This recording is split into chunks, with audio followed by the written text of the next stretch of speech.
We are not necessarily doubting that God will do the best for us, we are wondering how painful the best will turn out to be. C.S. Lewis, Letters to an American Lady. Have you ever found yourself lying awake at night, your mind racing through endless possibilities of what might go wrong? That gnawing feeling in your chest, the one that keeps you on edge, is anxiety, a silent tormentor that feeds on our deepest fears and insecurities. It whispers to us that we must control every outcome, every detail, to avoid the pain we so desperately fear. But in trying to grasp that control, are we not losing something far more precious? Anxiety tricks us into believing that we must live tomorrow's battles today. It lures us into a web of what-ifs and worst-case scenarios, making us carry burdens that are not ours to bear, not yet, and perhaps not ever. This relentless pursuit of control is exhausting, draining our spirits of the joy and strength meant for today.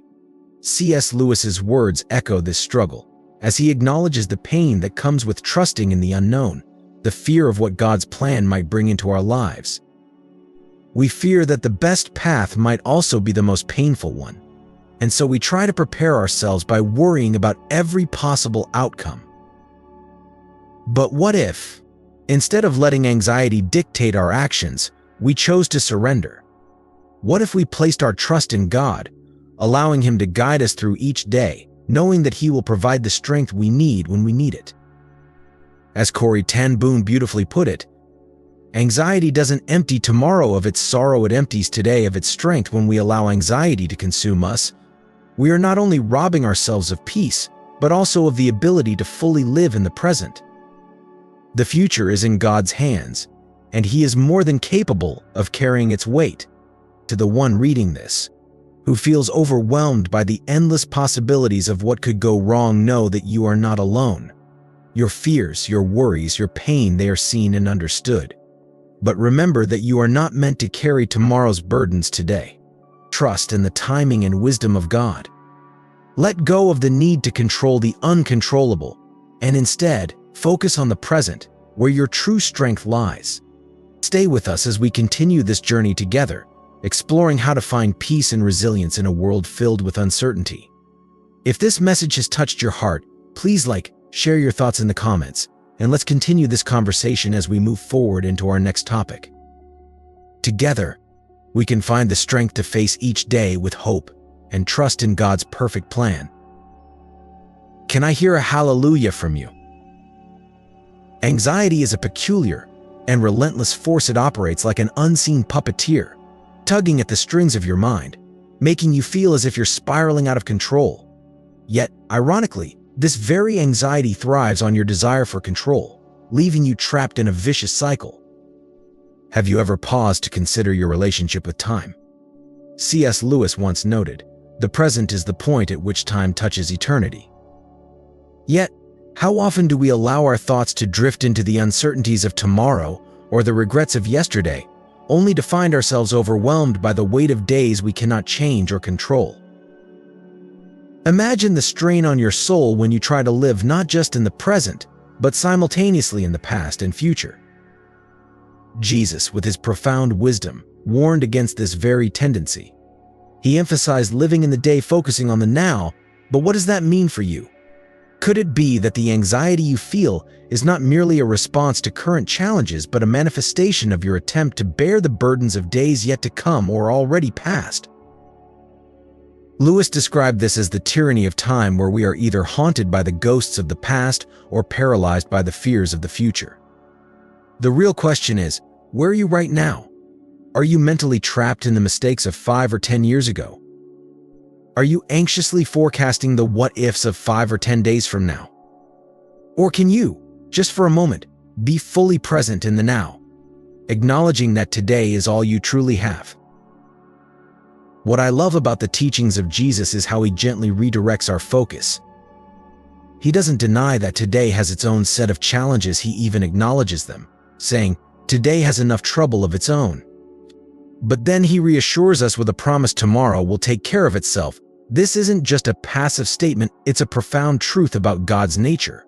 God exists beyond time. He's already in tomorrow, just as He is in today and yesterday. Your attempts to control the uncontrollable only lead to more worry because you're stepping into a domain that belongs to God alone. So, the question remains, can you trust God with your tomorrows and release your grip on the future? Can you believe that the same God who walked with you in your past and stands beside you today will also be there in all your tomorrows? As Lewis would remind us, the great thing, if one can, is to stop regarding all the unpleasant things as interruptions of one's own or real life. The truth is, of course, that what one calls the interruptions are precisely one's real life, the life God is sending one day by day. In this moment, I invite you to embrace the now, trusting that God's sovereignty spans all time. Let go of the need to control what lies ahead and focus on living fully in today. After all, today is where God meets you, and in Him, you will find the strength to face whatever comes. In the midst of life's uncertainties, it's easy to become consumed by the desire for future greatness, long-term fulfillment, or lasting joy. But have you ever paused to consider what God is asking of you today? C.S. Lewis once remarked, "The present is the point at which time touches eternity." This profound insight invites us to embrace the present moment as the sacred ground where God meets us. We often yearn for the security of a future filled with achievements and blessings, but Lewis reminds us that true faith resides in trusting God's provision for today. Consider this: are you placing undue pressure on yourself to figure out the next 22 years when God is simply calling you to be faithful in this very moment? The longing to be married for decades or to have children may weigh heavily on your heart, but Jesus is more concerned with how you nurture your marriage or find contentment in your current circumstances today. Lewis wisely observed, "Relying on God has to begin all over again, every day, as if nothing had yet been done." This daily reliance shifts our focus from the distant future to the immediate present, where God's grace is most tangible. When anxiety grips you, it's a signal that you're attempting to control what lies beyond your reach. Lewis once said, "No one ever told me that grief felt so like fear." This connection between fear and worry is powerful, as both stem from our fear of the unknown. Yet, worry is simply faith in the negative, a distorted trust in the worst-case scenario. It paralyzes our ability to live fully in the present, infecting our thoughts and making it difficult to hear God's voice amid the noise. Ask yourself, are you so fixated on tomorrow that you're missing God's blessings today? The Bible reminds us that sufficient for the day is its own trouble. Matthew 6, verse 34. God doesn't promise us an easy life free of trials, but He does promise to be with us in the here and now, guiding us through each challenge. As Lewis pointed out, God whispers to us in our pleasures, speaks in our conscience, but shouts in our pains. It's in these moments of pain and uncertainty that we must lean into God's presence, trusting that He holds tomorrow in His hands. So, why burden yourself with the weight of tomorrow's worries when today is where God is working? Embrace the present, for it is in the here and now that God's strength is made perfect in your weakness. Let go of the need to control what only God can and find peace in the knowledge that He has already prepared a future full of hope and purpose for you. Today, trust in His provision, His timing, and His unfailing love, and let tomorrow rest in His capable hands. In the depths of our worry and fear, do we ever pause to consider the wisdom of resting in the present? C.S. Lewis once posed a poignant question: how often, indeed, how very often, the devil attacks the soul when it is not really resting in the present. How many of us are guilty of allowing the uncertainties of tomorrow to overshadow the grace available to us today? We often rush ahead, anxious about the future, forgetting that tomorrow belongs to God. But how do we resist the urge to get ahead of His plan? How do we cultivate the patience to wait on Him? Lewis reminds us that relying on God has to begin all over again, every day, as if nothing had yet been done. This is the essence of structuring our lives around Christ. The Apostle Paul, in Philippians 4, provides us with a roadmap: build your life on the foundation of prayer. Prayer is not merely a ritual, it is the sacred space where we meet with God, where our anxieties are transformed into peace. Paul's exhortation to be anxious for nothing might seem like an insurmountable task, especially when life's burdens weigh heavy on our hearts. Yet, the power lies not in the length or complexity of our prayers, but in their sincerity. Just as Lewis wrote in the Screwtape Letters, the prayer preceding all prayers is, "May it be the real I who speaks. May it be the real Tao that I speak to." When we bring our true selves before God, honestly confessing our fears and doubts, we open the door for His perfect love to cast out fear. Have you ever taken a moment to lay your burdens at His feet, to simply speak to Him as a child would to a loving parent? It's in these moments of vulnerability that we encounter His strength. As Lewis reflected, God whispers to us in our pleasures, speaks in our conscience, but shouts in our pains. It is His megaphone to rouse a deaf world in our weakness. His strength is made perfect. When we acknowledge our inability to control the future, we invite His peace to reign in our hearts. Consider the psalmist's words in Psalm 136, where the refrain, "His love endures forever," echoes like a heartbeat throughout the passage. Even when God feels distant, His love remains unwavering. And as Psalm 145 declares, His generosity knows no bounds. He lavishes favor on all creation. His loving acts are the hallmark of His kingdom. These truths anchor us when anxiety threatens to pull us under. By turning our focus to God's faithfulness, we find the courage to let go of our fears and embrace His peace. Have you ever prayed about the very thing that troubles you the most? The sleepless nights, the heavy burdens, the worries that steal your joy. What if, instead of letting them dominate your thoughts, you place them before God in prayer? As Paul urges, "In everything by prayer and supplication, with thanksgiving, let your requests be made known to God." It's a call to action, a challenge to shift our focus from our problems to the one who holds the solution. Instead of being consumed by anxiety, we're invited to rejoice, to practice gentleness, to remember that the Lord is near. And in that nearness, we find the strength to hand over our burdens, trusting that He is more than capable of carrying them. C.S. Lewis understood the importance of this surrender. He wrote, "I have learned now that while those who speak about one's miseries usually hurt, those who keep silence hurt more. It's in the act of speaking, of praying, that we begin to experience the freedom." Paul speaks of the peace that surpasses all understanding. So today, instead of holding on to your worries, take them to God. Pray about it, leave it with Him, and discover the peace that comes when you let go and let God. Imagine beginning your day with a heart weighed down by worries, those silent fears that creep into your mind before the sun has fully risen. How often do we allow these anxious thoughts to dictate our steps? C.S. Lewis once wrote, "Relying on God has to begin all over again every day, as if nothing had yet been done." This notion speaks to the heart of our daily struggle. Each morning brings a new opportunity to either cling to our worries or hand them over to the one who can bear them fully.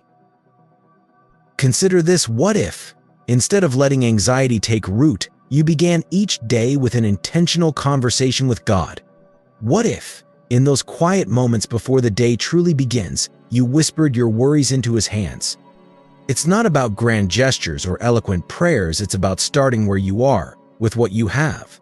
"Lord, help me" might be all you can muster, but in that simple plea, you invite divine strength into your ordinary challenges. Lewis's wisdom encourages us to embrace this daily reliance, not as a last resort, but as our first and most natural response. He reminds us that each day's anxieties are new, and so must be our trust in God. So, when faced with a daunting task or an overwhelming schedule, don't let the burden weigh you down. Instead, make it a habit to pray about everything. As you sip your morning coffee, list out the challenges ahead and present them to God. "I have this meeting at 10 o'clock. Lord, please guide me through it. This deadline is looming. Help me complete it with grace." The act of naming each concern and handing it over to God transforms your day. It's a moment-by-moment practice of trust, a continuous surrender that lightens the load. And when those challenges arise, as they inevitably will, you'll find a quiet assurance in knowing you've already placed them in God's care. Lewis also emphasizes the importance of gratitude in our prayers. Not only should we present our requests, but we should also do so with a thankful heart, acknowledging God's presence in every situation. By starting your day with prayer, you set the tone for a day lived in the light of God's grace, where every task, no matter how small, becomes an opportunity to experience His guidance. What burdens am I carrying today that I need to hand over to God? What if, instead of letting worry dictate my steps, I chose to walk in the peace that comes from prayer? By embracing this practice, you might discover that the weight you once carried is now a bit lighter, and your heart a bit more at ease. Have you ever felt the weight of anxiety pressing down on your heart, stealing your peace, and making it difficult to trust in the path laid out for you? C.S. Lewis once remarked, "God whispers to us in our pleasures, speaks in our conscience, but shouts in our pains. It is His megaphone to rouse a deaf world." This idea resonates deeply when we consider the struggles we face daily, the burdens we carry, and the anxiety that often grips our souls. Yet, Lewis also encourages us to see these challenges as opportunities to draw closer to God rather than as obstacles that distance us from Him. Imagine for a moment the freedom that could come from surrendering your worries entirely to God. Instead of allowing anxiety to dominate your thoughts and rob you of joy, what if you embraced the simplicity of continuous prayer?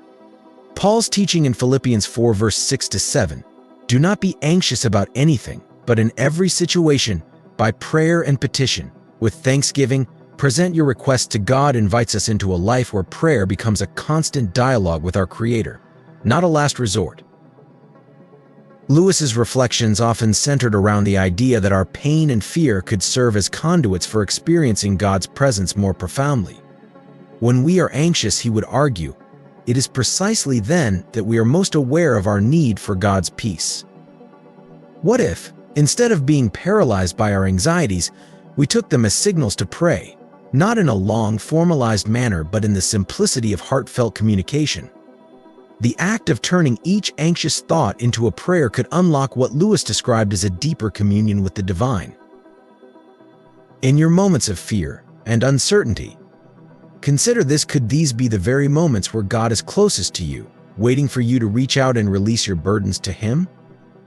Lewis believed that through such surrender, we not only encounter God's peace, but also His profound guardianship over our lives. When you pray about everything, as Paul suggests, you're not merely seeking solutions, you're inviting God to transform your very perception of the situation.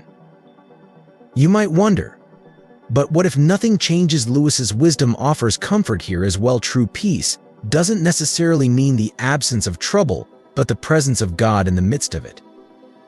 The peace that surpasses understanding, as Paul describes, is not reserved for the saints but is available to every person who turns to God with their fears and uncertainties. So, next time anxiety creeps in, remember Lewis's insight and Paul's instruction. Allow your prayers to become the gateway through which God's peace flows into your life. You may not see immediate changes in your circumstances, but as Lewis would say, relying on God has to begin all over again, every day, as if nothing had yet been done. In this daily act of trust and prayer, you'll find that God's presence, His peace, and His protection are more than enough to carry you through. And in the end, you'll be able to say with confidence, "Come what may, I am in God's hands," and that is enough. Isn't it fascinating how the very weight of anxiety, something so paralyzing, can become a bridge that draws you closer to God? C.S. Lewis once pondered the mystery of suffering, suggesting that pain is often God's megaphone to rouse a deaf world. Could it be that our anxieties are a divine invitation to lean into God's grace? The enemy may intend anxiety to cripple us, but within every anxious thought lies an opportunity to transform fear into faith. The Bible repeatedly urges us, "Do not be afraid," yet how often do we allow our minds to be overwhelmed by the uncertainty of the future? Lewis reminds us that faith is the art of holding on to things your reason has once accepted, in spite of your changing moods.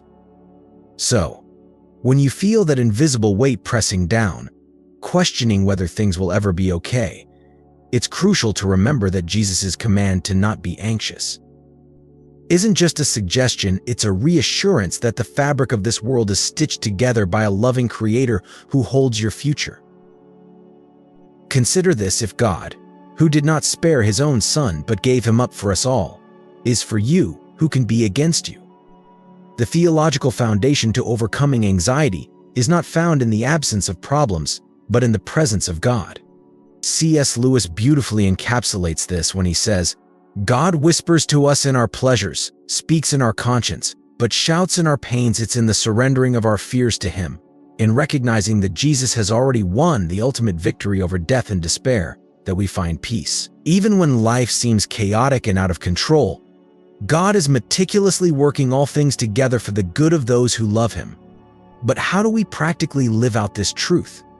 It starts with a simple act of faith, laying our burdens at His feet and trusting that He is not only able but also willing to carry them. Cast all your anxiety on Him because He cares for you, says 1 Peter 5 verse 7. This act of casting our cares requires more than just a momentary release. It demands a shift in focus. Lewis once reflected on how we often mistake our relationship with God as a contract rather than a covenant. When we bring our burdens to God, it's not a transactional exchange but a relational trust that grows as we focus on the burden bearer instead of the burden. The reason many of us continue to carry the same anxieties year after year is that we've never truly shifted our gaze from our problems to our Savior. It's a decision, an act of faith, to lay down our burdens and refuse to pick them back up. As we do this, we begin to experience a deep, abiding peace, a peace that isn't dependent on the resolution of our circumstances, but on the steadfastness of our God. This peace, as Lewis described, is not the absence of trouble but the presence of God in the midst of it. So, as you face your anxieties, ask yourself, are you focusing on the burden, or are you entrusting it to the one who promised to carry it for you? The answer to this question may very well be the key to unlocking the peace you seek. Have you ever felt the weight of the world pressing down on your shoulders, as if the burden was too great to bear? In these moments, it's easy to fixate on the heaviness of the load rather than on the one who offers to carry it for us. C.S. Lewis, in his reflective writings, often questioned the nature of our struggles, asking us to consider, are our burdens truly unbearable, or is it our lack of trust in the burden bearer that makes them so? When we allow our thoughts to spiral around why things aren't improving, why circumstances seem stagnant, isn't it then that frustration, anxiety, and even anger begin to fester within us? Lewis once observed that God whispers to us in our pleasures, speaks in our conscience, but shouts in our pains. It is His megaphone to rouse a deaf world. Could it be that our pain and restlessness are not just challenges to overcome but divine invitations to shift our focus from our limited perspective to His infinite wisdom? Jesus extends a gracious invitation, "Take my yoke upon you, and you will find rest for your souls," Matthew 11 verse 29. This isn't just a call to relief, but a profound reminder that our true rest comes from surrendering our burdens to Him. But how often do we resist this surrender? How often do we cling to our struggles, thinking that by sheer willpower, we can overcome them? Yet, Lewis reminds us that surrender is not defeat, it is an act of trust. He writes, "There are far, far better things ahead than any we leave behind." In embracing this trust, we are not giving up on life, rather, we are stepping into a deeper life, guided by a heavenly Father who knows the path far better than we do. So, when the burdens of life feel too heavy to carry, remember that you're not alone. You don't have to seek out foolish escapes or let disillusionment take root. Instead, hear the gentle whisper of the Savior, "Cast all your cares upon me, I will sustain you," 1 Peter 5 verse 7. This is not just a promise of relief, it's an invitation to walk with Him, to let go of the anxiety that weighs you down, and to trust that He, the ultimate burden bearer, is more than able to carry both you and your load. Imagine, for a moment, the profound sense of peace that comes when you recognize that you are not wandering aimlessly through life's challenges, but instead, you are being guided by a wise and loving shepherd. This shepherd, who knows your needs even before you speak them, provides not just the basics, but an abundance more than your heart could ever dream of. C.S. Lewis once pondered the nature of this divine guidance, questioning how one might truly surrender to a path they cannot see, yet trust entirely in the one who leads them. Are we not like sheep, vulnerable and often lost, searching for comfort in a world that seems to offer little but fleeting pleasures. Lewis argued that our souls long for something beyond the material, something eternal. And it is only under the care of this shepherd that our restless hearts find their true home. Consider a moment when life's darkest valleys seemed to stretch endlessly before you, when fear gripped your heart so tightly that every step forward felt impossible. In those times when hope was a faint whisper barely audible against the storm of despair, have you ever paused to ask why you did not crumble entirely? C.S. Lewis, with his profound insight into the human soul, reminds us that our greatest need is not the mere absence of fear, but rather the presence of something far greater, a comfort that transcends the limits of human understanding. This comfort, much like a quiet whisper amidst the noise of our lives, is the assurance that even in the shadowed valleys, the shepherd walks beside us, his rod and staff offering both protection and guidance, preventing any harm from overtaking us that we are not equipped to endure. Reflecting on Lewis's words, one cannot help but see the valleys not as places of defeat, but as profound opportunities for spiritual growth. God whispers to us in our pleasures, speaks in our conscience, but shouts in our pains. It is his megaphone to rouse a deaf world, Lewis famously said. In this light, the shadows that seem so menacing are transformed into avenues where God's presence becomes most palpable. They are not simply times of trial, but moments where God's grace is most powerfully demonstrated, where the shepherd's nearness becomes our greatest solace. Imagine, then, the table set before you in the presence of your enemies. This is not merely a place to satisfy physical hunger, but a banquet that nourishes the soul. It's a powerful reminder that even in the midst of adversity, we are abundantly blessed. Lewis's reflections lead us to understand that these blessings are not just random acts of favor, but are deeply intentional, calling us to recognize God's ever-present grace, particularly when we are surrounded by those who wish us harm. The overflowing cup symbolizes more than just abundance. It is a testament to God's unyielding favor, a call to see his goodness in every circumstance. As we traverse the journey of life, isn't it profoundly comforting to know that goodness and mercy are not just passive elements trailing behind us, but are active forces pursuing us with relentless love? Lewis challenges us to reflect on the nature of God's love, not as something static or distant, but as an active, pursuing presence that seeks us out even when we are farthest from him. This pursuit is a testament to God's desire to draw us back into his embrace, no matter how far we may have wandered. And what greater promise can we hold on to than the assurance that we will dwell in the house of the Lord forever? This eternal dwelling is not just a future hope, but a present reality, where our souls find their ultimate rest. Lewis speaks of this rest as the fulfillment of our deepest longings, the end of our soul's restless search for peace.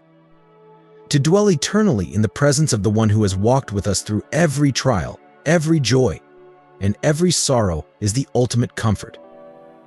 It is here, in this eternal dwelling, that we find not just rest, but the fulfillment of every desire, every hope, every longing that has ever stirred within us. It is in the presence of God that we discover the true meaning of peace, a peace that surpasses all understanding, a peace that Lewis described as the soul's final homecoming. What valleys are you walking through today? Where do you feel the need for comfort, for guidance, for the assurance that you are not alone? And in those moments, can you hear the voice of the shepherd, calling you to lie down in green pastures, to be still beside quiet waters, and to trust that he is leading you, not just for a moment, but for all eternity? In the quiet stillness of the Psalms, David's declaration, "The Lord is my shepherd," emerges not as mere poetry, but as a profound acknowledgement of divine sovereignty. This is not simply an artistic expression, but a heartfelt confession of submission, a surrender that invites us to examine the true essence of relinquishing control. C.S. Lewis, in Mere Christianity, delves into this very struggle, identifying the human inclination to cling to control as a manifestation of pride, a sin so subtle yet so pervasive that it becomes a barrier between us and the divine. Lewis provocatively asks us to consider, why do we insist on holding the reins of our lives? Is it possible that our desperate need to assert control is, as Lewis suggests, and attempt to usurp God's rightful place at the center of our existence. In our frantic efforts to manage every aspect of our lives, we often find ourselves burdened with anxieties that were never ours to bear. Lewis wisely observes that we are not the masters of our fate, a truth that resonates deeply when we reflect on the futility of our self-imposed responsibilities. True peace, he argues, is found not in control, but in the surrender to our role as created beings rather than creators. The story of Job offers a poignant illustration of this truth. Faced with unimaginable loss and suffering, Job had every reason to demand answers, to seek control over the chaos that had engulfed his life. Yet, when God finally responded, it was not with explanations but with questions that underscored the vastness of divine wisdom and the limitations of human understanding. "Where were you when I laid the earth's foundation?" God asked, a question that echoes through the ages, challenging us to confront our own smallness in the grand scheme of God's plan. This divine questioning does more than just highlight our limitations, it offers a pathway to peace. By acknowledging that our understanding is finite, we can begin to let go of the burdens we were never meant to carry. In trusting God's greater plan, even when it remains incomprehensible to us, we find a release from the anxiety that plagues our hearts. As Lewis might suggest, the path to true freedom lies not in grasping for control, but in the humble recognition of our place in God's story, a story far more intricate and beautiful than we could ever imagine. Jeremiah's words echo this truth when God declares, "I know the plans I have for you." The emphasis here is on God's knowledge, not ours. Lewis would argue that our reluctance to surrender stems from a lack of trust, a fear that if we don't hold the reins, everything will fall apart. But as Lewis reminds us, we are like eggs at present, and you cannot go on indefinitely being just an ordinary, decent egg. We must be hatched or go bad. This metaphor captures the necessity of breaking out of our self-imposed shells of control and allowing God to guide our growth, even when the process is painful or unclear. So, what burdens are you carrying today that God never intended for you to bear? What anxieties are weighing you down because you've tried to control what is beyond your grasp?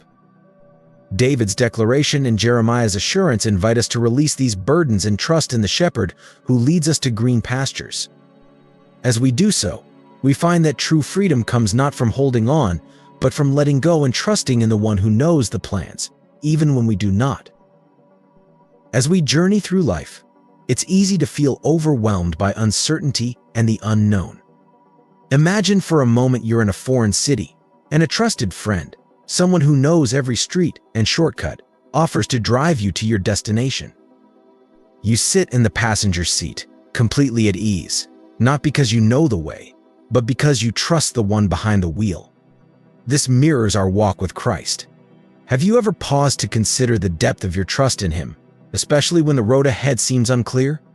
C.S. Lewis once said, "Relying on God has to begin all over again every day as if nothing had yet been done." His words echo the reality that faith is not a one-time decision, but a daily act of surrender. When you chose to follow Jesus, you handed over the keys to your life, trusting Him to navigate the complex paths before you. Yet, how often do we find ourselves reaching for the wheel, consumed by anxiety, when we should be resting in His wisdom? Lewis also reminds us, God knows our situation. He will not judge us as if we had no difficulties to overcome. This understanding should bring us comfort. Just as you trust a seasoned driver to get you safely to your destination, trust Jesus to guide you through life's challenges. He knows the way, even when you do not, and His timing is always perfect. Why then do we allow fear to creep in? Reflect on this. If Jesus is your shepherd, leading you to green pastures, why would you doubt that He knows the best route? By letting go of your need to control and embracing the peace He offers, you can truly experience the rest and joy that come from walking in faith.